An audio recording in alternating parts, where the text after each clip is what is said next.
Hello everyone. आज हम start करने वाले हैं पार्ट 6 ऑफ इंडियन कॉन्स्टिट्यूशन से, जो कि बात करते हैं स्टेट्स के बारे में।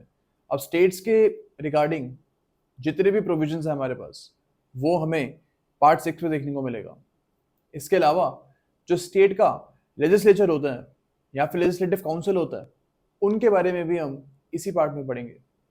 उसके अलावा हाई कोर्ट के रिगार्डिंग जो भी प्रोविजंस हैं, हाई कोर्ट अपनी पावर कहाँ से डिराइव करता है, उसके बारे में भी हम पार्ट 6 में पढ़ेंगे। इसमें आप देखोगे जो लैंग्वेज है पार्ट 6 की, वो काफ़ी हद तक सिमिलर है पार्ट 5 से। हाँ, लेकिन एक डिफरेंस है कि ये स्टेट के बारे में बात करता है पार्ट 6, एंड पार्ट 5 हमारा सेंटर के बारे में बात करता था, यूनियन के बारे में बात करता था। ओके, लेकिन दो जो इनकी लैंग्वेज है, जो कॉन्सेप्ट है, वो काफ़ी हद तक सिमिलर है। तो इसलिए इसको हम इतना डिटेल में नहीं पढ़ेंगे, बिकॉज इसके बारे में डिटेल में हम ऑलरेडी यूनियन में बात कर चुके हैं। But I let you know जो जो सा पार्ट थोड़ा पेक्यूलर होगा, डिफरेंट होगा, वो मैं आपको हाईलाइट कर दूंगा। इसके सेक्शन 152 पे हम आते हैं। ये बोलता है कि जम्मू एंड कश्मीर जो है, उसको हम स्टेट के डेफिनेशन में नहीं गिनेंगे। ऑब्वियसली अभी भी जम्मू एंड कश्मीर जो है, it's a union territory right now. Okay, so that is why अभी स्टेट के डेफिनेशन में हम जम्मू एंड कश्मीर को नहीं गिनेंगे। ओके, इसके सेक्शन 153 पे हम आते हैं। ये बोलता है that there shall be a governor for each state. ये चीज़ तो बहुत ज़्यादा मतलब सेल्फ एक्सप्लेनेटरी है कि हर स्टेट का गवर्नर होगा। बट इसमें जो देखने वाली बात है, जो थोड़ी पेक्यूलर सी बात है, वो ये है कि दो स्टेट्स का एक गवर्नर हो सकता है। Okay, so it can be possible that for example Calcutta and Tripura, इन दोनों स्टेट्स का एक ही गवर्नर हो। दिस इज पॉसिबल और ये वैलिड होगा, और जिसकी वैलिडिटी हमें सेक्शन 153 से मिलती है। ओके, अब हम आते हैं सेक्शन नंबर 154 में। This says that the executive power of the state shall lie with the governor. ये सेम है जो यूनियन में गिवन था कि executive power of the union is with the president. तो यहाँ पे गवर्नर के पास है स्टेट की executive power. Okay, so governor is the nominal head of a state, ये हम बोल सकते हैं। ओके, अब हम आते हैं इसके सेक्शन नंबर 155 पे। एक सिंपल सी बात बोलता है that a governor will be appointed by a president. जो प्रेसिडेंट है वो गवर्नर को हमारे अपॉइंट करते हैं। एक सिंपल सी बात हमारे को याद रखनी है from prelims point of view, because normally अभी तो हम पढ़ रहे हैं, समझ में भी आ रहा है, बट प्रीलिम्स में कंफ्यूजन हो जाती है कि कौन किसको अपॉइंट करता है, कौन किसको हटा सकता है, कौन किसको में रेजिग्नेशन देगा। तो ये आप इसकी एक लिस्ट बना लेना। हम इसको डिस्कस तो कर ही रहे हैं, और पहले वाले प्रोविजंस को भी हमने डिस्कस किया ही है, बट एक सिंगल पेज पे आप ये चीज़ नोट कर लेना कि कौन किसको अपॉइंट करता है एंड कौन किसको रेजिग्नेशन अपना देगा। ये दो चीज़ें आप इसकी एक लिस्ट बना लेना। ओके, अब हम आते हैं इसके सेक्शन नंबर 156 पे। इसमें हम देखेंगे क्लॉज 3 में आप देखोगे तो इसमें दिया हुआ है कि जो गवर्नर है उनका टेन्योर 5 ईयर्स का होता है, 5 साल तक का एक टेन्योर होता है गवर्नर का। बट इसमें एक स्पेसिफिक चीज गिवन है हमें कि क्लॉज 1 जो बोलता है that the governor shall hold the office during the pleasure of the president. वैसे तो 5 साल का टेन्योर है गवर्नर का, बट बीच में कभी भी प्रेसिडेंट ऐसा बोल सकते हैं कि आज से स्पेसिफिक पर्सन गवर्नर नहीं है। तो प्रेसिडेंट कभी भी गवर्नर को हटा सकते हैं। ओके, तो ये चीज हमको याद रखनी है, बिकॉज इसमें ये लिखा हुआ है that the governor shall hold office during the pleasure of the president. जब तक प्रेसिडेंट चाहे तब तक गवर्नर काम करेंगे। क्लॉज 2 उसका इंपॉर्टेंट है कि जो गवर्नर है अगर उनको रिजाइन करना है तो वो प्रेसिडेंट को अपना रेजिग्नेशन देंगे। ये आपको याद रखना है, कंफ्यूज नहीं होना है। इसमें एमसीक्यू में चीज पूछ सकते हैं कि गवर्नर अपना रेजिग्नेशन किसको देंगे, chief justice of high court को देंगे, चीफ मिनिस्टर को देंगे, या काउंसिल ऑफ मिनिस्टर्स को देंगे, या फोर्थ ऑप्शन होगा कि प्रेसिडेंट को देंगे। हमको याद रखना है कि प्रेसिडेंट को ही अपना जो रेजिग्नेशन है गवर्नर देंगे। Okay, so this is what section 156 is। अब हम आते हैं सेक्शन 157 पे। एक सिंपल सी बात बोलता है कि अगर आपको गवर्नर अपॉइंट होना है then you must be a citizen of India and जो आपकी एज होनी चाहिए वो 35 ईयर्स की होनी चाहिए। तो ये 35 ईयर्स का बार लग गया हमारे ऊपर if you want to become a governor. Okay, Lok Sabha का हमने पढ़ा था, I am just reminding you, Lok Sabha में 25 ईयर्स था मिनिमम एज, राज्यसभा में क्या था 35 ईयर्स। तो ये जो मिनिमम टाइम है, जो मिनिमम एज है आपकी, ये आपको याद रखना है बिकॉज इसमें से क्वेश्चन प्रीलिम्स से पूछते हैं। ओके, अब हम आते हैं सेक्शन 158 पे जो कि बोलता है कि जो गवर्नर है हमारे वो किसी भी हाउस ऑफ पार्लियामेंट के मेंबर नहीं होने चाहिए। ओके, ना ही वो किसी लेजिस्लेटिव असेंबली के मेंबर होने चाहिए बिकॉज गवर्नर एक इंडिपेंडेंट पोजीशन है और इस टाइम पे जब आप गवर्नर हैं आप साइमल्टेनियसली एमपी एमएलए नहीं रह सकते हैं। ओके, एक सिंपल सी बात इसमें ये भी बोली गई है जो हम पहले भी पढ़ चुके हैं, that governor shall not hold any other office of profit. Office of profit का कंसेप्ट हम ऑलरेडी जब हम यूनियन का पढ़ रहे थे पार्ट 5 में हम उसको डिस्कस कर चुके हैं। तो same is there with governor as well. Okay, अब हम आते हैं क्लॉज 3 के ऊपर। क्लॉज 3 ये बोलता है कि जो गवर्नर है उनको रेंट फ्री एकोमोडेशन मिलेगा, सेम एज प्रेसिडेंट। प्रेसिडेंट में हमने सेम चीज पढ़ी थी, वही लैंग्वेज यहाँ पे भी यूज्ड है। एक और चीज में गिवन है कि जो प्रेसिडेंट के प्रिविलेजेस हैं, उनकी जो सैलरीज हैं, उनको पार्लियामेंट डिसाइड करेगी। ओके, अब हम आते हैं आर्टिकल 159 के ऊपर। आर्टिकल 159 ये बोलता है कि गवर्नर जो है उनको ओथ कौन दिलवाएंगे? उनको ओथ दिलवाएंगे chief justice of high court. For example, Kolkata के गवर्नर अपॉइंट होने हैं तो इनको oath high court of Calcutta के जो चीफ जस्टिस हैं वो दिलवाएंगे। ओके, तो we have to remember this that governor को अपॉइंट कौन कर रहा है? अपॉइंट गवर्नर को प्रेसिडेंट कर रहे हैं, लेकिन ओथ जो है गवर्नर को वो हाई कोर्ट के चीफ जस्टिस दिलवाएंगे। ओके, तो उसमें को कंफ्यूज नहीं होना है। प्रीलिम्स में एक्चुअली ऐसे ही सवाल पूछ रहे थे और उस टाइम पे बच्चे गलती कर देते हैं, इसमें थोड़ा कंफ्यूजन हो जाता है उन्हें कि अपॉइंट कौन कर रहा है और ओथ कौन दिलवा रहा है। तो ये चीज़ हमको याद रखनी है। ओके, अब हम आते हैं आर्टिकल 160 पे। ये बोलते हैं कि अगर एक स्पेसिफिक सर्कमस्टांस अराइज हो जाता है जहां पे गवर्नर को एक डिसीजन लेना है, गवर्नर को डिसीजन लेना है एंड कॉन्स्टिट्यूशन इस बारे में साइलेंट है कि गवर्नर को डिसीजन किस वे में लेना चाहिए उस स्पेसिफिक सर्कमस्टांस में। अब यहाँ पे क्या होगा? यहाँ पे प्रेसिडेंट स्पेसिफिक रूल्स फ्रेम करेंगे, स्पेसिफिक रूल्स बनाएंगे कि किस वे में गवर्नर को अपनी डिस्क्रिप्शन एक्सरसाइज करनी चाहिए और गवर्नर को उन रूल्स को फॉलो करना पड़ेगा। यानी कि अगर कॉन्स्टिट्यूशन साइलेंट है देन प्रेसिडेंट जो है उस बात के ऊपर रूल्स बनाएंगे and governor will have to follow those rules. Okay, अब हम आते हैं आर्टिकल 161 पे। ये बात करता है गवर्नर की power to pardon, suspend, remit और कम्यूट सेंटेंसेस। अब आप देख रहे हो कि यहाँ पे जो गवर्नर की पावर है वो प्रेसिडेंट की पावर की तरह है। आर्टिकल 72 में, आई थिंक 72 ही था, आप फिर भी कंफर्म कर लेना, बट आर्टिकल 72 में ये चीज़ प्रेसिडेंट के बारे में बोली गई थी कि president will have the power to pardon, suspend, remit और commute sentences and same is here with the governor. Okay, तो अगर स्टेट की पावर है लॉ बनाने की किसी भी एक्ट के लिए तो उसमें जो सस्पेंशन है, पार्डन है, वो गवर्नर करेंगे। सपोज यूपी का एक एक्ट है गुंडा एक्ट। अब गुंडा एक्ट में किसी पर्सन को कन्विक्ट कर दिया गया, उसको अगर आपको पार्डन करना है देन आप प्रेसिडेंट के पास नहीं जाओगे, आप जाओगे गवर्नर के पास बिकॉज गुंडा act is a state legislation, ये पूरे इंडिया में इन्फोर्स नहीं होती है। ओके, अब हम आते हैं आर्टिकल 162 पे। 162 ये बोलता है कि जो हमारी स्टेट लेजिस्लेचर है उनकी कितनी पावर है लॉज बनाने की, कौन से एरियाज में वो लॉ बना सकते हैं। वो उन्हीं एरियाज में लॉज बनवा सकते हैं जिनमें जो उनको स्टेट लिस्ट परमिट करता है।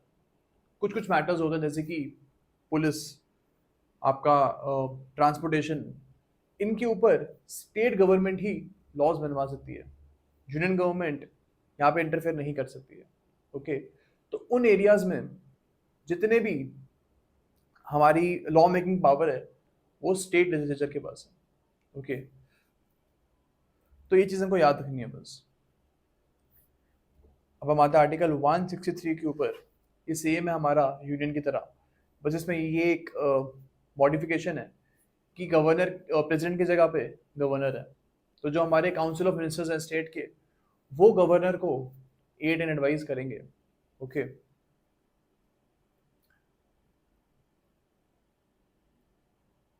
इसमें एक और चीज़ बोली गई है कि जो advice council of ministers governor को दे रहे हैं उसके बारे में जुडिशरी इंक्वायर नहीं कर सकती है कि आपने क्या एडवाइस दी है, क्यों एडवाइस दी है।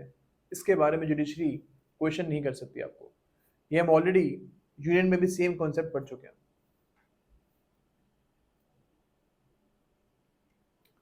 अब हम आते हैं 164 पे।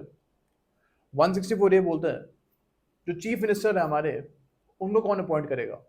उनको हमारे गवर्नर अपॉइंट करेंगे। ओके, आपको मैं रिमाइंड करा रहा हूँ फिर से, गवर्नर को अपॉइंट कौन कर रहे हैं? गवर्नर को अपॉइंट हमारे प्रेसिडेंट कर रहे हैं। And chief minister of a state को कौन अपॉइंट करेगा? उनको गवर्नर अपॉइंट करेंगे। Okay,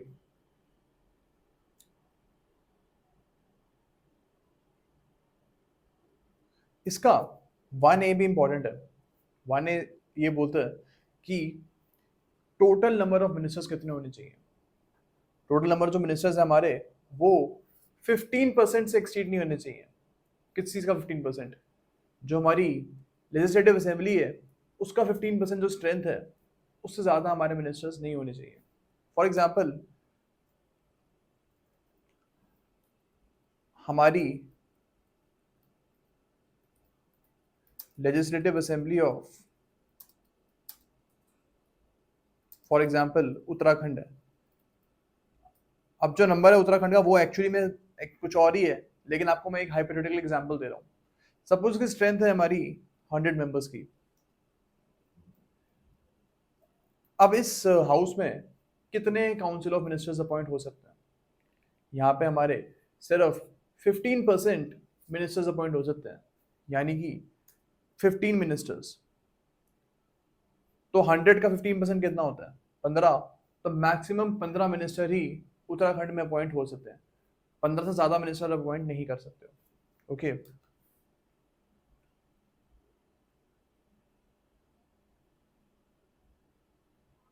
provided that the number of ministers including the chief minister in a state shall not be less than 12। तो ये मिनिमम नंबर ऑफ मिनिस्टर्स दिए हुए हैं कि किसी भी स्टेट में 12 से कम मिनिस्टर तो नहीं हो सकते। ओके, तो ये मिनिमम एक नंबर दिया हुआ है हमें। जो इसका 1B से लेके आगे के क्लॉजेस हैं, 4 क्लॉज तक, वो सिमिलर है। Concept is very much similar to the concept we read in the union part. तो आप उसको बस थोड़ा मॉडिफिकेशन कर लेना, जहाँ प्रेसिडेंट गिवन था वहाँ पे गवर्नर आप सब्स्टिट्यूट कर देना, एंड बस यही चीज़ हमको याद रखनी है इसमें। बट जो उसका क्लॉज 5 है वो थोड़ा सा डिफरेंट है। क्लॉज 5 में ये बोला गया है कि जो हमारे मिनिस्टर्स हैं स्टेट के, उनकी सैलरीज कौन डिसाइड करेगा? उनकी सैलरीज हमारी स्टेट लेजिस्लेटिव असेंबली डिसाइड करेगी। ओके, अब आते हैं हम आर्टिकल 165 पे। ये बात करता है advocate general for the state के बारे में। हमने देखा था कि यूनियन जो जब हम पढ़ रहे थे वहाँ पे हमारे अटर्नी जनरल थे, बट अगर हम स्टेट पे आते हैं तो स्टेट के पास होते हैं एडवोकेट जनरल। तो जो भी स्टेट गवर्नमेंट के इश्यूज होते हैं, कोर्ट में केसेस होते हैं, उनको हमारे एडवोकेट जनरल हेड करते हैं। ओके, और अगर हमारे सेंट्रल गवर्नमेंट के कोई इश्यूज होते हैं उनको अटॉर्नी जनरल हमारे हेड करते हैं। ओके, तो this we have to remember. इसका क्लॉज 1 ये बोलता है कि गवर्नर जो है वही एडवोकेट जनरल को अपॉइंट करेंगे एंड एडवोकेट जनरल तब तक अपने ऑफिस में कंटिन्यू करेंगे जब तक हमारे गवर्नर चाहेंगे। ओके, और इसमें क्वालिफिकेशन के बारे में बोली गई है कि एडवोकेट जनरल की जो क्वालिफिकेशन है वो कम से कम इतनी होनी चाहिए कि अगर चाहें तो वो हाई कोर्ट के जज बन सकते हैं। तो सेम क्वालिफिकेशन ही must have that is required to become a जज of a high court. Okay, तो क्लॉज सीरीज का हम ऑलरेडी डिस्कस कर चुके हैं कि एडवोकेट जनरल जो है वो गवर्नर जब तक चाहे तब तक कंटिन्यू करेंगे और जो उनकी सैलरी है वो भी हमारे गवर्नर डिसाइड करेंगे। अब जो 166 है वो एक सिंपल सी बात बोलता है, it's very much similar to the union part. इसमें ये बोला गया है कि जो स्टेट गवर्नमेंट के एग्जीक्यूटिव एक्शंस हैं वो गवर्नर के नाम पे एक्सरसाइज होंगे। तो जो भी गेजेटेड नोटिस आ रहा है स्टेट गवर्नमेंट के नाम से उस पे गवर्नर की अथॉरिटी होगी। ओके,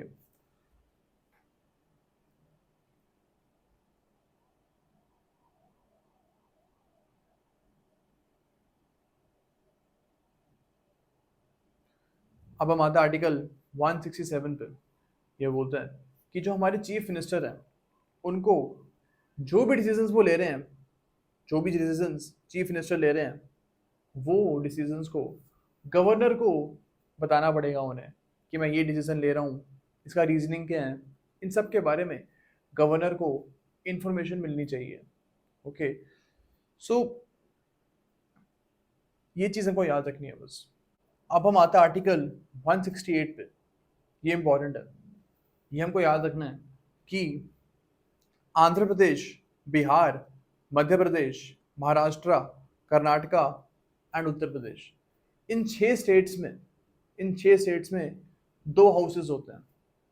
एक तो होता है legislative assembly and second is legislative council. तो यहाँ पे एक सेकंड हाउस भी है लेजिस्लेटिव काउंसिल के नाम से। बाकी जितने भी स्टेट्स हैं हमारे उनके उन स्टेट्स में सिर्फ एक ही हाउस है जो कि असेंबली का हाउस होता है। ओके, तो ये चीज़ हमको याद रखनी है। इन स्टेट्स को स्पेशल प्रिविलेज दी हुई है। अब हम आते हैं आर्टिकल 169 पे। 169 ये बोलता है कि ये कौन डिसाइड करेगा कि एक स्पेसिफिक स्टेट में काउंसिल भी होनी चाहिए। इसका डिसीजन पार्लियामेंट लेगी। तो अगर पार्लियामेंट चाहे तो वो किसी भी स्टेट में ये बोल सकती है कि आज से इस स्टेट में एक काउंसिल भी होगी। सपोज अगर हमारी पार्लियामेंट चाहे तो कल को ये डिक्लेरेशन कर सकती है कि आज से झारखंड में लेजिस्लेटिव काउंसिल होगी। ओके, तो ये पावर हमारी पार्लियामेंट के पास है। बट आज के डेट में as we have read Jharkhand में काउंसिल नहीं है। ओके, 169 में एक और चीज़ बोली गई है कि पार्लियामेंट के पास ये पावर भी है कि एग्जिस्टिंग स्टेट से काउंसिल को रिमूव कर सकती है। उस महाराष्ट्र में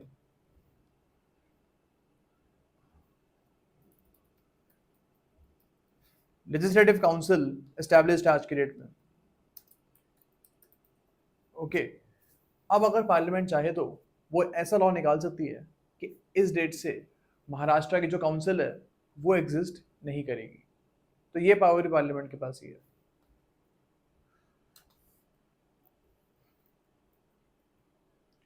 तो यही चीज़ हमको याद रखनी है बस 169 में। अभी जो प्रोविजन है ये हमारा यूनियन में ऐसा कोई सिमिलर प्रोविजन था ही नहीं, तो इसको हमको याद रखना है कि ये सिर्फ स्टेट में ही ऐसा एक प्रोविजन है लेजिस्लेटिव काउंसिल का। ओके, अब हम आते हैं इसके आर्टिकल 170 पे। आर्टिकल 170 बोलता है कि एक असेंबली में मिनिमम मेंबर्स कितने होने चाहिए और मैक्सिमम मेंबर्स कितने हो सकते हैं, उसके बारे में 170 हमारी बात करता है। इसमें बोला गया है कि एक लेजिस्लेटिव असेंबली में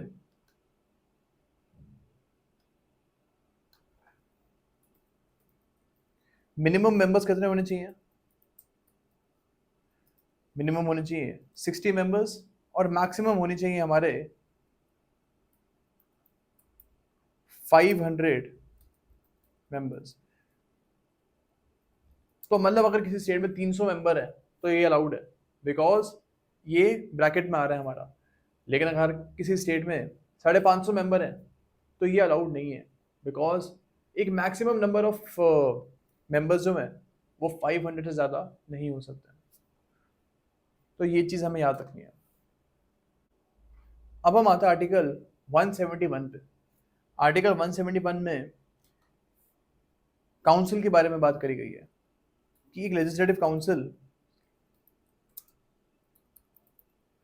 में जो मिनिमम मेंबर्स हैं वो कितने होने चाहिए।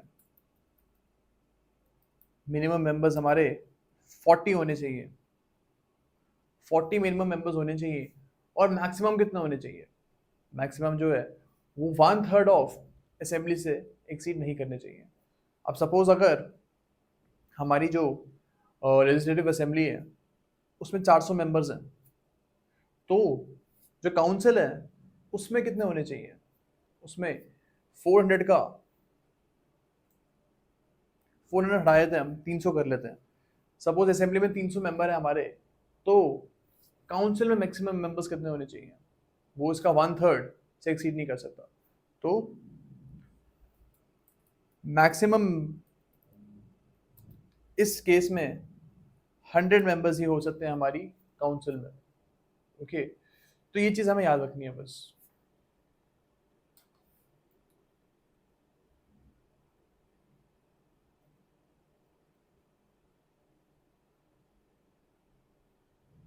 अब इसमें आप देखोगे इसका क्लॉज 3 भी थोड़ा सा डिफरेंट है। इसमें बोला गया है कि जो legislative council of a state है, इनके जो मेंबर्स हैं ये कहाँ कहाँ से इलेक्ट होंगे। अब इसके बारे में क्वेश्चन मैंने आज तक देखा नहीं है एग्जाम में, बट स्टिल आपको थोड़ी सी नॉलेज होनी चाहिए। तो आप इसको रीड कर लेना कि कहाँ कहाँ से जो मेंबर्स हैं इस काउंसिल के वो पॉइंट होते हैं, just for your understanding. Okay,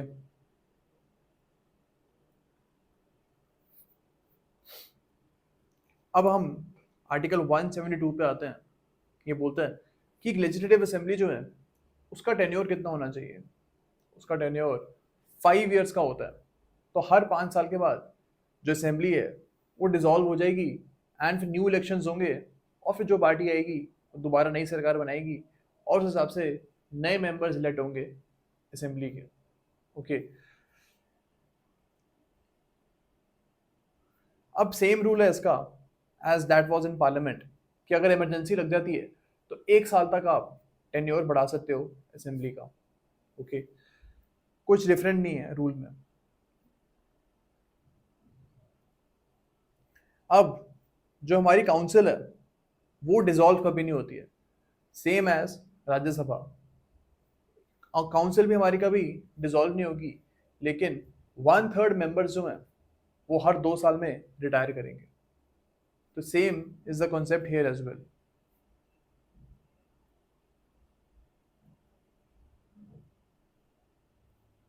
अब हम आते हैं क्वालिफिकेशंस के बारे में कि एक असेंबली के अगर आपको मेंबर बनना है तो आपकी क्वालिफिकेशन क्या होनी चाहिए। तो इसमें बोला गया है कि आपको सिटीजन ऑफ इंडिया होना चाहिए। सबसे पहली रिक्वायरमेंट तो यही होती है हर जगह पे। सेकंड इज, अगर आपको असेंबली का मेंबर बनना है तो आपकी मिनिमम एज 25 साल तो होनी चाहिए। और अगर आपको काउंसिल का मेंबर बनना है तो मिनिमम एज आपकी 35 ईयर्स होनी चाहिए। सेम, आपको कंफ्यूज नहीं होना है, जो ये एज का इसमें गिवन है ये सेम है लोकसभा और राज्यसभा की तरह। ओके, तो यही चीज हमको 173 बोलती है। अब हम आते हैं आर्टिकल 174 पे। आर्टिकल 174 सेज दैट एक हाउस की मीटिंग को कौन समन करेंगे। स्टेट में अगर किसी हाउस की मीटिंग को आपको समन करवाना है then governor will do that. और अगर स्टेट गवर्नमेंट की जो असेंबली है सपोज 2 सेशंस के बीच में 6 मंथ से ज़्यादा का गैप नहीं होना चाहिए। ओके, तो सपोज मॉनसून सेशन में अगर असेंबली बैठी थी तो जब विंटर सेशन होगा उसका तो उसके बीच में 6 मंथ से ज़्यादा का गैप नहीं हो सकता है। ओके, तो सेम रूल है हमारा पार्लियामेंट की तरह यहाँ पे। और जो गवर्नर है हमारे, वो हाउस को प्रोरोग और डिसॉल्व कर सकते हैं। प्रोलॉग का ये मतलब है कि ऑलरेडी हम पढ़ चुके हैं, अगर एक सेशन खत्म हो रहा होता है तो उसको प्रोलॉग बोलते हैं। और डिसॉल्व का क्या मतलब है, वो सिर्फ असेंबली ही हो सकती है कि जब 5 साल का टेन्योर खत्म हो जाएगा असेंबली का, तब उसको गवर्नर डिसॉल्व कर देंगे। ओके, लेकिन हाँ, काउंसिल कभी डिसॉल्व नहीं हो सकती है बिकॉज वो एक परमानेंट हाउस है। ओके।